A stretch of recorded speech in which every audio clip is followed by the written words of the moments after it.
My name is Ken Casey. I am the author of this book, The Coming Collapse of America, which discusses the coming U.S. fiscal crisis. The U.S. will soon have deficits exceeding $1 trillion every year as far as the eye can see. This is an unsustainable situation which will lead to severe inflation. The inflation will cause a depression, driving many below the poverty level, especially retirees. The solution is for the United States to encourage voluntary private Social Security and Medicare accounts. Since federal politicians will be unlikely to vote for a balanced budget amendment, the states should call for a constitutional convention. Lesson 1. The coming United States fiscal crisis. It is instructive to view the actual federal budget from the standpoint of expenditures and revenue. In 2015, the federal government spent $3.8 trillion and collected $3.3 trillion. The deficit was $0.5 trillion or $500 billion. The actual expenditures for the running of the government was about 15% of the total revenues collected. The rest of the government budget is made up of military expenditures, veterans benefits, federal pensions, and entitlements such as Social Security and Medicare. In 2016, the United States expenditures equaled $4.1 trillion, and the United States revenues equaled $3.34 trillion for a deficit of $0.76 trillion or $760 billion. Part of the reason for this increased deficit was the passage of Obamacare, which is a highly subsidized health care program. Obamacare probably added around $100 extra billion to the deficit in 2016. The estimates for future United States expenditures are expected to gradually increase to $5.1 trillion per year by the year 2021. In other words, 27% of today's inflation adjusted gross domestic product of $19 trillion. For 2017, federal budget expenditures were $4.1 trillion. For 2018, the projected expenditures will be $4.4 trillion. For 2019, the expenditures will be $4.6 trillion. For 2020, the expenditures will be $4.9 trillion. And for 2021, the expenditures will be $5.1 trillion. The deficit will exceed $1 trillion per year for the foreseeable future. Prior to 1945, there were basically no entitlement expenditures. What the government collected in revenue went almost entirely for the running of the government. At that point in time, the United States was the greatest creditor nation in the world. Since that time, we have become the greatest debtor nation in the world. What happened? The United States essentially copied the European model, which was heavily oriented toward entitlements. World War II had devastated the wealth of seniors, so governments stepped in to ameliorate that poverty.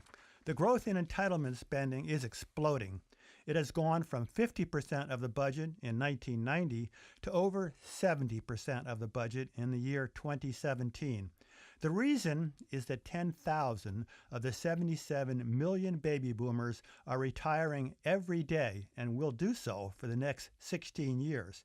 And virtually all of these retirees are collecting benefits from the federal government. The number of workers per retiree was 5.1 in 1960. This figure will be 2.1 by the year 2040. This means that the next generation will have a heavy burden trying to fund the entitlements for these baby boomers. The graph shows that the United States can be expected to collect revenues of about 18% of the gross domestic product, GDP. In 2015, the federal deficit was only about 4% of gross domestic product.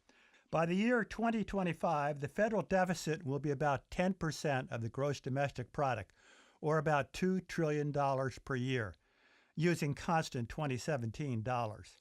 By the year 2045, the federal deficit will be about 20% of gross domestic product, or about $4 trillion, using constant 2017 dollars.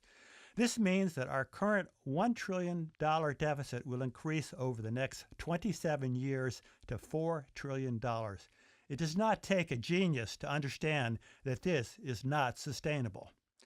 Another way to view the federal debt is to focus just on entitlements.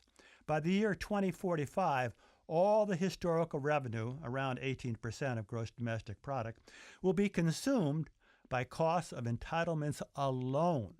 There will be no money available to run the government or to pay interest costs without resorting to the printing of money. This makes it abundantly clear that entitlements must be reformed if the government budget is to be sustainable. Entitlements will account for almost all of the projected growth in federal spending, apart from interest payments, over the next 25 years. In 2007, David Walker, the Comptroller General of the United States, stated to 60 Minutes that we suffer from a fiscal cancer. It is growing within us, and if we do not treat it, it could have catastrophic consequences for our country. In February 2007, when David Walker made these comments, our federal debt was only $8.7 trillion. In 10 years, our federal debt has grown to over $20 trillion, about $1 trillion per year since 2007. It took the first 39 presidents in this country combined to incur a debt of $1 trillion. The last 5 presidents have increased the debt by $18 trillion. Starting with a debt of $1 trillion, President Ronald Reagan in 8 years added $1.8 trillion to the debt. President George Bush I added $1.55 trillion. President Bill Clinton added $2.3 trillion. President George Bush II added $6.1 trillion. And President Barack Obama added $7.25 trillion. Exponential growth in debt may soon cause the United States to have a greater debt per GNP than any other country in the world, including Japan, which is now at 240%. What's even more frightening is the fact that future liabilities are not counted as debt. The unfunded future liabilities of the United States over the next 75 years are estimated to be $74 trillion, more than any other country. Lesson 2, the effects of inflation. A nation is in much the same situation as a family is. As a general rule, most nations can tax their citizens at about 30% of the gross domestic product, exclusive of Social Security and health costs, which are more akin to premiums than tax. Denmark and Sweden are the most taxed countries in the world. They collect 44.7% and 44.3% of gross domestic product, respectively. Approximately 1/3 of these taxes relate to expenditures for Social Security and health care. In the United States, federal taxes normally constitute about 20% of the gross domestic product, and state and local taxes constitute another 10%. Let us suppose that the federal government can reliably collect the historical 18 to 20% of the gross domestic product from its citizens. A nation can borrow up to 120% of gross domestic product without significantly raising interest rates, because investors do not really expect the government to make payments on its principal. This 120% figure is considered the tipping point by the IMF, the International Monetary Fund. In 2020, it is estimated that the United States debt will be about $23 trillion, using 2016 constant dollars. At this point, the ratio of United States debt to gross domestic product will be 121%, i.e. $23 trillion divided by $19 trillion. What is the significance of the IMF's tipping point? After a country reaches this point, it is virtually impossible to service the interest costs without printing money. Inflation is defined as a substantial rise of prices caused by an undue expansion in paper money or bank credit. When the supply of money is increased, people have more money to spend for goods. This is known as demand pull inflation, which is commonly described as too much money spent chasing too few goods. One of the most dangerous facets of inflation is the increase in interest rates. Interest rates increase because the government sops up most of the available capital by paying higher rates of interest. Since the United States private debt is so enormous, this means that many people will have to curtail their spending due to the higher interest costs. When consumers stop buying goods, demand drops. Overextended businesses file for bankruptcy. Unemployment rises, and this leads to a further drop in demand, resulting in a self-perpetuating recession or depression. At the end of President Jimmy Carter's term, interest rates rose dramatically due to the deficits from the Vietnam War and a policy of stimulation from the Federal Reserve. Inflation was 4.8% in 1976, 6.8% in 1977, 9% in 1978, 11% in 1979, and 12% at the time of the 1980 elections. In 1980, mortgage interest rates on a 30-year mortgage were more than 13%. In 1980, the unemployment rate was 12%. Inflation basically makes people reluctant to hold on to the currency. Capital flight becomes common. This means there are even fewer dollars available for investment, which further increases the rate of interest. The lack of affordable capital for investment retards the formation of new businesses and results in a lower overall rate of growth for the country than is the historical norm. The second most dangerous facet of inflation is that the value of the currency falls. This means that it costs more money to buy foreign goods. Once investors see the value of the currency is falling, they will demand a higher interest return for their investment. In addition, the volatility of inflation makes it difficult to judge how much an investor will get for his return. As a consequence, investors will require an even higher investment return to take account of this volatility. Inflation often occurs with incredible rapidity.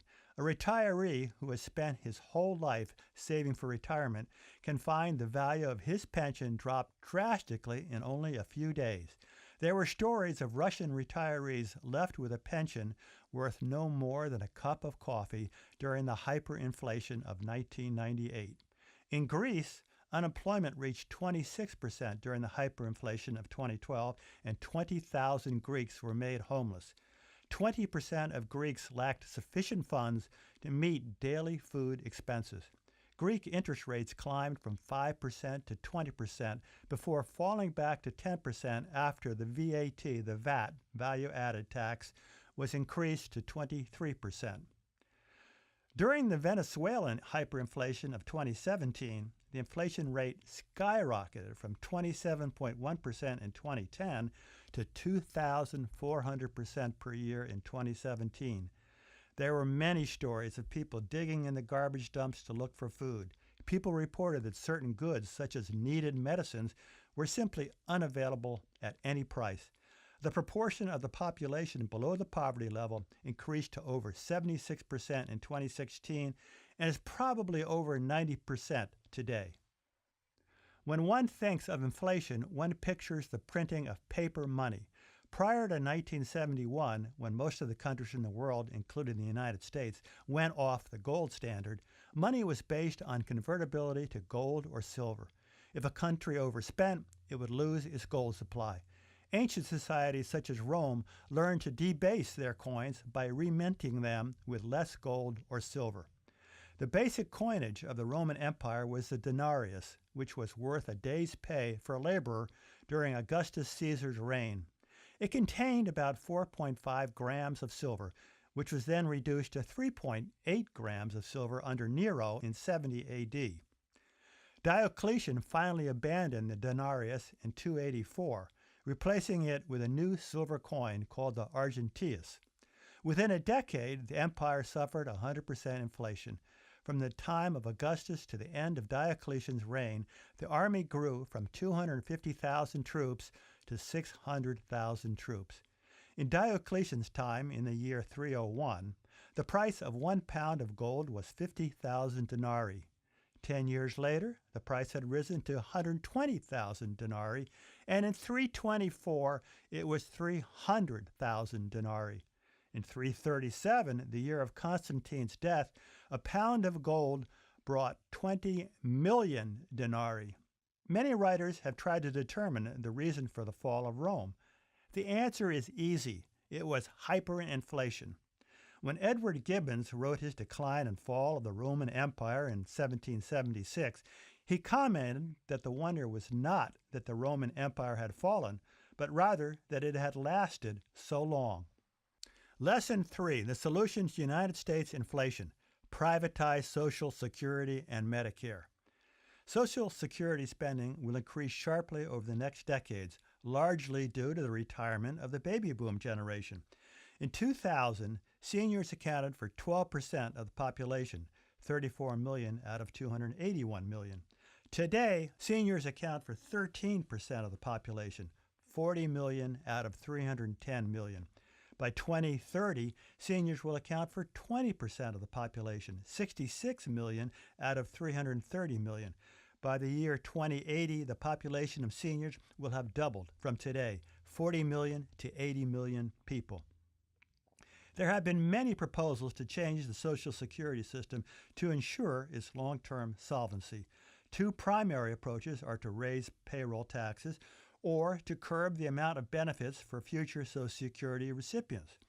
When Americans are asked whether they would rather have their payroll taxes raised to 18% from 12.4%, the amount necessary to make the system solvent, or whether they would rather have individual retirement accounts akin to 401k plans, i.e. privatization, the majority would rather have individual accounts.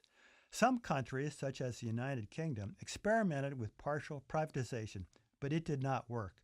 Another proposal involves raising the Social Security full retirement age above 67. So far, no country has done this, and Congress seems adamant against this solution. The best solution appears to be the voluntary privatization of Social Security. The simplest way to convert the system is to have the Social Security Administration place each worker's inflation-adjusted contributions into individual accounts, if they so choose. At the end of 2014, the Social Security Fund was owed $2.8 trillion out of $5.1 trillion in intra-governmental debt by the federal government. Does this mean the government would have to suddenly borrow $2.8 trillion to fund these private accounts if everyone converted to private accounts? The answer is no. If the Thrift Savings Program is any example of what will happen, approximately 50% of the participants will elect to put their contributions into the government bond fund. Thus, the government will only need to borrow $1.4 trillion to fund the individual accounts. For those who wish to stay with the present Social Security system, I would retain the same basic system, but cut benefits by altering the payout formula. The present payout formula is as follows. You are paid 90% of your monthly average, adjusted for inflation, up to $826.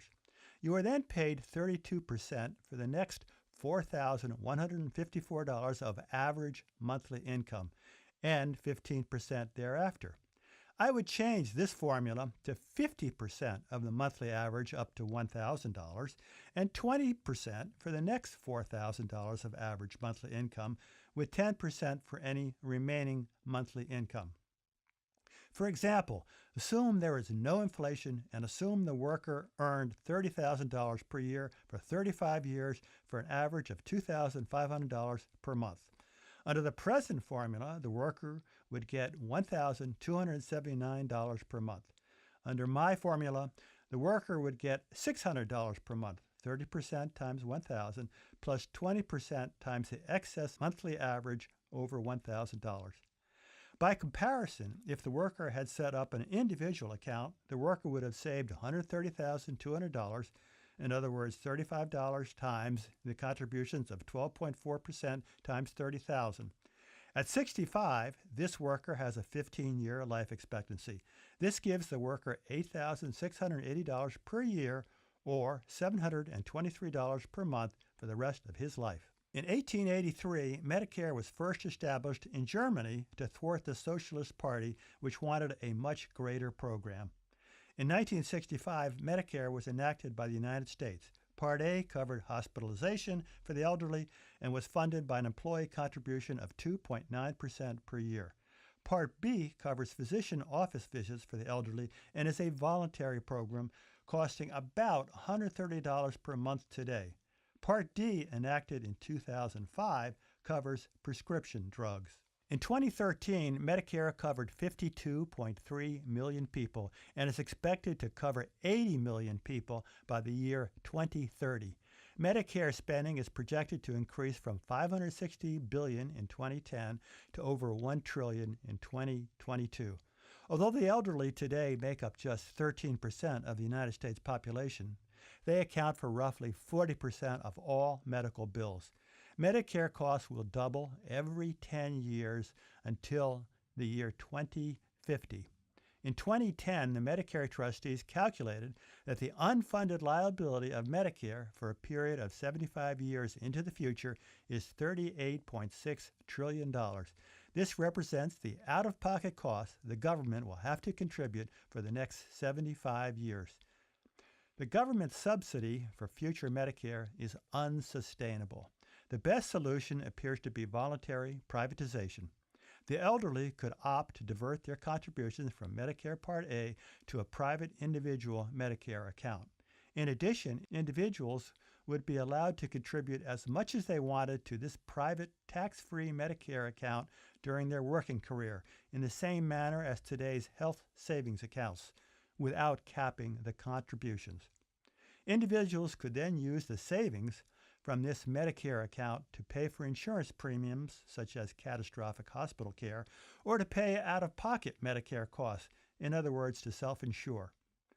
A retiree could also elect to stay with the present Medicare system. Part A would need to be changed to a catastrophic hospitalization plan along the model in Obamacare. In other words, it would be a stripped-down, bare-bones health plan which would only cover necessary hospital care. For example, knee replacement surgery would only be available for those with stage 4 deterioration. A heart bypass operation would only be available for someone with 90% blockage in the left descending coronary artery. Others would have to put up with a stent. Any stay in the hospital would incur a deductible of $100 or so per day after the first full day. Anyone could elect to buy Part B coverage. Today's Part B coverage is 75% subsidized by the federal government. The new Part B coverage would not be subsidized at all.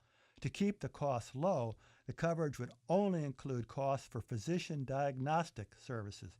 Any costs relating to tests would have to be paid at least partly by the patient. The physician would be allowed to charge co-payments for each separate visit. The government would set up a list of participating physicians. If an enrollee failed to choose a physician, the government would assign the enrollee to the nearest locally available physician as the patient's primary care physician. Lesson 4, how to balance the United States budget. The first priority should be to cut defense costs. United States military spending dwarfs that of every other country in the world. For example, in terms of naval tonnage, the United States Navy fleet is larger than the next 13 navies combined. The regular appropriations defense budget does not even include funds for Iraq and Afghanistan. Those funds come from emergency supplemental appropriations bills. Similarly, veterans' benefits are not included as part of defense costs, although they make up a large part of the cost of any military engagement. A major question is whether the United States should be the policeman of the world. Many countries think our overwhelming power has made us arrogant. Terrorists consider us bullies and are resentful for our presence in their countries. Osama bin Laden stated that his mission was to stop the United States from officious intermeddling in overseas adventures. The second priority should be to cut expanding welfare costs.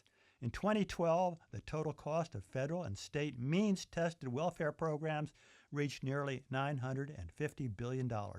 Welfare spending has increased 16-fold since the federal government began the war on poverty under Lyndon Johnson in the 1960s. Today, there are roughly 80 federal means-tested welfare programs. My suggestion is to eliminate all but one of these welfare programs. I would keep the food stamp program, presently called SNAP.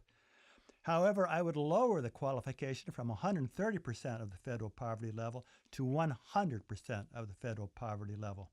Also, I would end the lunch program for students. Let students bring sandwiches to school made from groceries provided by the food stamp program.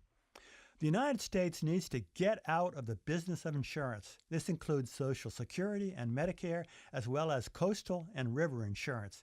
In 2034, the Social Security Fund will be bankrupt.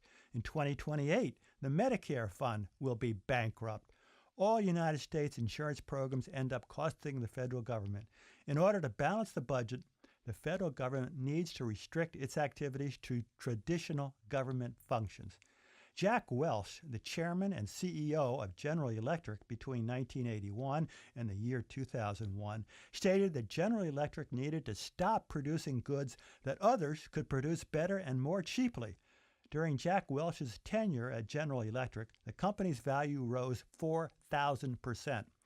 If we follow Jack Welch's advice and restrict the activities of our government to traditional government functions, we can easily balance the United States budget and still have funds available as a safety net for the unemployed, the disabled, and the poverty-stricken elderly. Democracy is a broken system. Today, 53% of the United States population pays no tax. Politicians consider entitlements to be the third rail. If you cut back entitlements, your career is ended. As a consequence, we cannot expect federal politicians to vote for a balanced budget amendment. Congress has tried sequestration, but it has been an abject failure. The only realistic hope for balancing the budget and getting the government to live within its means is to convene a constitutional convention. Article 5 of the Constitution specifies that if the legislatures of 2/3 of the states, that is, 34 states, apply to Congress for a constitutional amendment, then Congress must call that convention. Between May 8, 1957 and July 21, 1983, 32 of 34 necessary states submitted such applications to Congress. In 2014, success looked bright when Ohio and Michigan stated that they would submit their applications. Before their applications were made, however, 7 states rescinded their prior convention applications and did not later reapply. This means that as of today, the country is shy of 7 votes needed to call a convention.